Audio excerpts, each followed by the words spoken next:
Education में students के अलावा टीचर्स का भी एक मेन रोल होता है। पहले के टाइम में टीचर्स को बहुत ज़्यादा महत्व, बहुत ज़्यादा इम्पोर्टेंस दी जाती थी, लेकिन अब धीरे धीरे वो ख़त्म होता जा रहा है, जैसे कि NEP यानी न्यू एजुकेशन पॉलिसी में मेंशन किया गया है।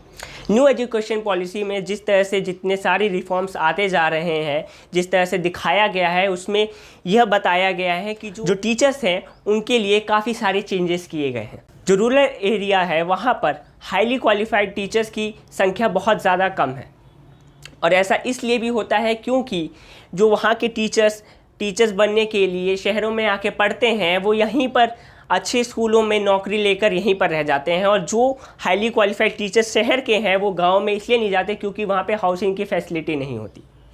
गवर्नमेंट ने ये तय किया है कि जो भी टीचर्स रूरल एरियाज़ में या ऐसे एरियाज़ में जहाँ पर टीचर्स की संख्या कम है वहाँ पर जाके पढ़ाएंगे तो उन्हें अलग से इंसेंटिव दिया जाएगा।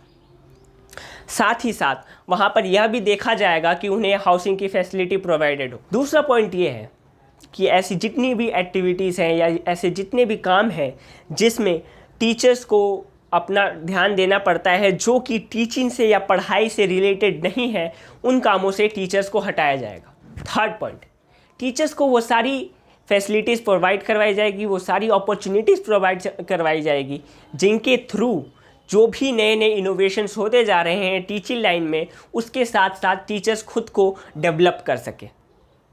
जैसा कि NEP में आपने जाना होगा, यानी न्यू एजुकेशन पॉलिसी में आपने ये जाना होगा कि स्टोरी बेस्ड अप्रोचेस हैं या रिसर्च बेस्ड जो अप्रोचेस हैं, उन सभी को सिखाने के लिए टीचर्स को डिफरेंट क्लासेस प्रोवाइड करवाई जाएंगी NEP के थ्रू, या जो भी ये सारी अपॉर्चुनिटीज़ के बारे में बात हो रही है उनके थ्रू। चौथा point, NPST national professional standard for teachers, जो कि 2022 तक लागू कर दी जाएगी।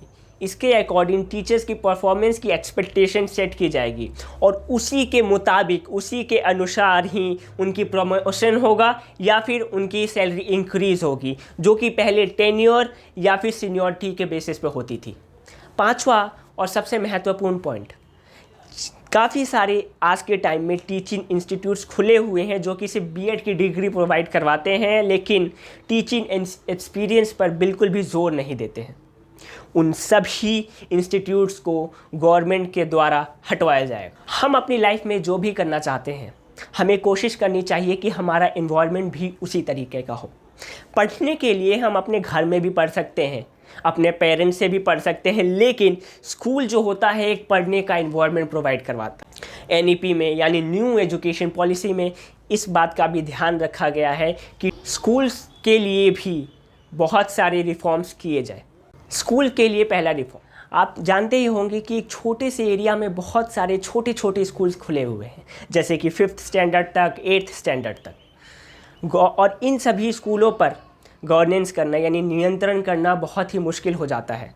ऐसा NEP यानी न्यू एजुकेशन पॉलिसी में लिखा गया है, मेंशन किया हुआ है। मिनिस्ट्री ऑफ एजुकेशन ने इसका ये उपाय निकाला है कि स्कूल कॉम्प्लेक्सेस फॉर्म किए जाए, जिसके अंदर बहुत सारे छोटे छोटे स्कूल्स होंगे जो कि 5th standard, 7th standard, 8th standard तक होंगे, और एक सेकेंडरी स्कूल होगा जो कि 12th तक होगा। अब बात ये उठती है कि स्कूल कॉम्प्लेक्स का काम क्या होगा। यहाँ पर 4 पॉइंट्स गिवन है, लेकिन मैं आपको समअप करके बता देता हूँ। बेसिकली टीचर्स की एक कम्युनिटी फॉर्म हो जाएगी, उसके साथ साथ जो भी रिसोर्सेस होंगे जैसे library, science labs, computer labs, इन सब की शेयरिंग हो सकेगी। NEP में एक ट्विनिंग या पेयरिंग की भी बात की गई है, जो कि एक पब्लिक स्कूल और एक प्राइवेट स्कूल के बीच में होगी। इसके अंदर होगा ये कि प्राइवेट स्कूल के बच्चे या टीचर्स और पब्लिक स्कूल के बच्चे या टीचर्स एक दूसरे से मिलेंगे, बातें करेंगे और साथ ही साथ जानेंगे कि एक दूसरे की क्या क्या अच्छी चीज़ें हैं जो वो अपना सकते हैं।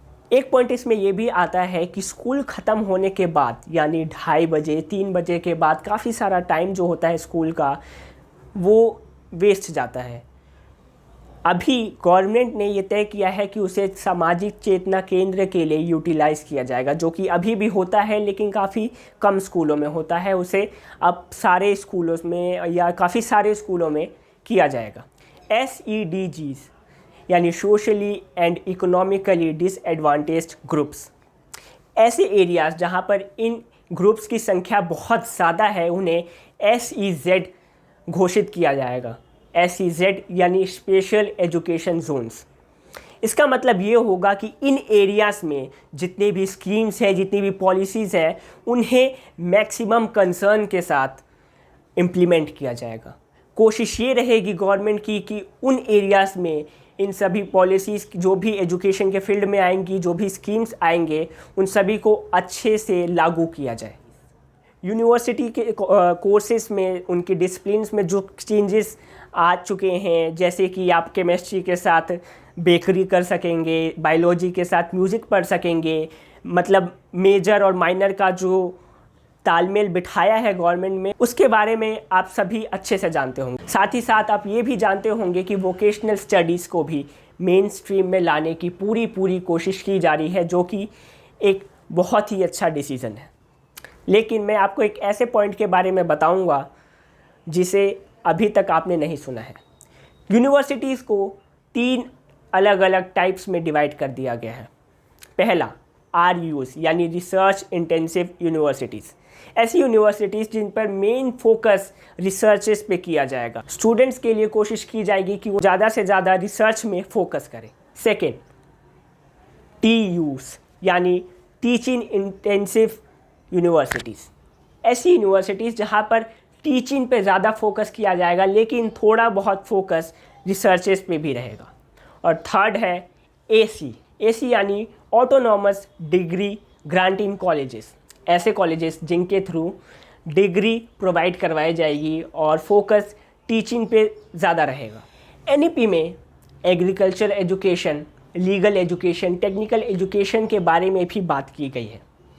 टेक्निकल एजुकेशन में ये पॉइंट मेंशन किया गया है कि टेक्नोलॉजी बेस्ड जो भी इनोवेशंस आते जा रहे हैं उन्हें बाकी डिसिप्लिन्स में भी अप्लाई किया जाए, यानी कि आर्ट्स के जो कोर्सेज हैं या जो कॉमर्स के कोर्सेज हैं उनमें भी देखा जाए कि उनमें किस तरीके से टेक्नोलॉजी इम्प्लीमेंट हो सकती है, किस तरीके से अप्लाई किया जा सकता है।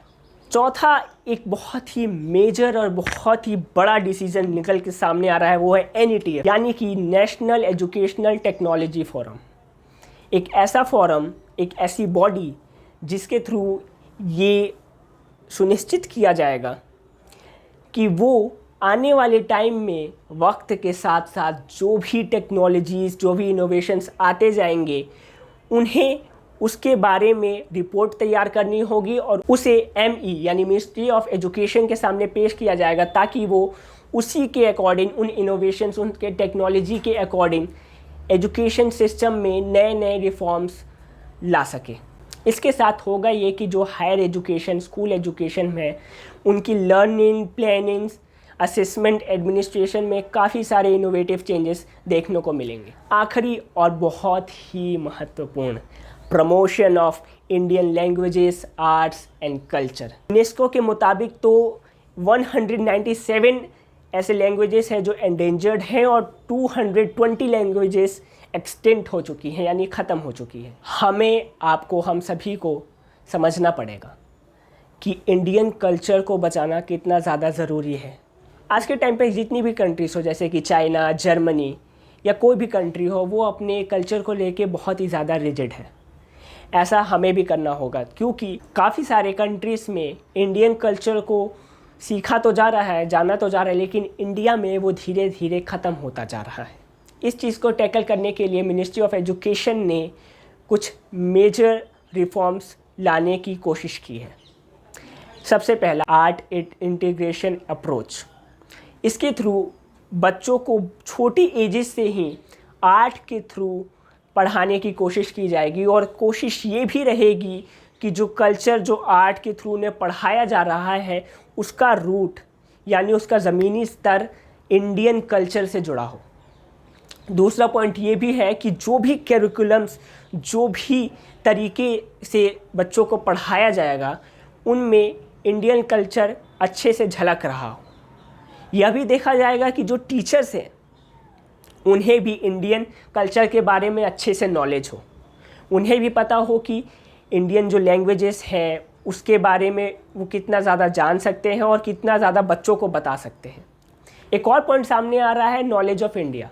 जिसके थ्रू बच्चों को इंडियन कल्चर के बारे में जागरूक करवाया जाएगा। 9th स्टैंडर्ड से इंडियन नॉलेज सिस्टम नाम से एक ऑप्शनल सब्जेक्ट भी बच्चों को प्रोवाइडेड हो।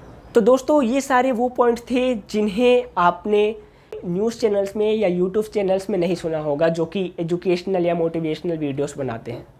मैं चाहूँगा कि आप भी कोशिश करें और NEP को ज़रूर पढ़ें, क्योंकि एजुकेशन हमारे लिए कितना ज़रूरी है ये मुझे, आपको, हम सभी को पता है।